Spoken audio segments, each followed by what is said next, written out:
Anam had always known the hearts of others, guiding them to love with unerring precision, until he was forced to confront the one match he never saw coming, his own.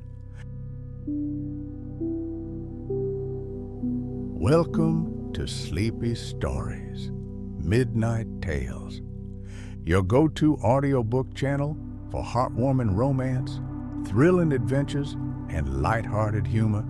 If this is your first time here, don't forget to hit follow so you never miss out on another great story. And once you've finished listening, be sure to like and share with your friends. It helps support the channel and keeps the stories coming. Happy listening. Pebble in the Pond, written by Brianna Pentlin, narrated by Roger.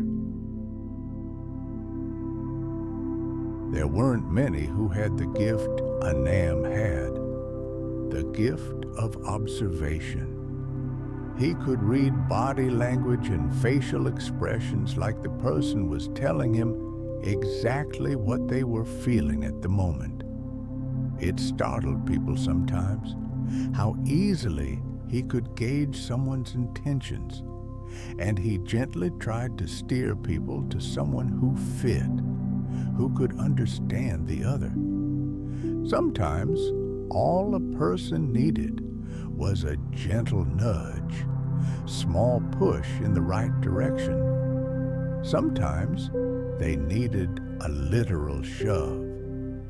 Anam found his peace when people realized how well they fit together. He could relax when others learned the gentle embrace of the person they were meant to find. He had never been wrong about a match before, never felt a discordance when he nudged someone along. Save for one match, his own, he had never even considered that there would be a soul to match his, that someone out there was waiting for him to come along. Anam could match others all day long, but when his match was brought up, he nearly shut down. A match of his own, a person meant for him and him alone. Preposterous. As if anyone could understand him as fully as he understood others. The idea alone was foreign to him. How could someone understand people as deeply as he did? That someone could read him as easily as he read others was a concept that had no place in his mind. And yet, there was someone waiting for him, someone who would show him he was wrong, a match for him and him alone. He would only stumble across this person when he was ready to find his own match. When he tired of watching others find their happiness in their partners and yearned for his own. For Anam, his happiness was found in the way newly matched lovers danced around each other, learning more of this person that was their very own. Happiness found in the way they would smile at each other, shy glances at first, open adoration and love following soon after. He never had to do much to lead someone to their other half. He remembered everyone, their personalities, and their quirks. If someone didn't quite mesh with anyone he knew first, he was bound to discover the other person later on. Such was his gift. It was only soon after another successful match had been made that Anam began to feel hollow, as though a part of him was missing. Had the feeling been there before and he hadn't noticed? He didn't know. He only knew that he needed something to fill that void, and matchmaking wasn't quite the balm it used to be. Perhaps he needed time away from matching, from people. But the thought of being away from people ached, he found. What if he missed an opportunity for a perfect match? Fear blossomed then, anxiety looming over him over the idea that he'd somehow miss an opportunity, that two people would go unfulfilled somewhere, having never met their other half. So he continued matching, hoping that he would one day find the joy in his gift again, that the void within would somehow be filled by doing what he had always done.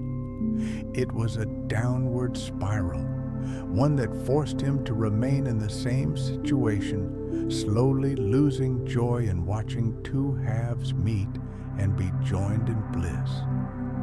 And it wasn't long until he began to think that maybe his blessing was instead a curse, that he knew all thoughts and feelings around him at all times wasn't a gift, but instead a hindrance. The spiral continued until he was left barren, feeling nothing more than the looming pit in his soul growing larger for every match he would make.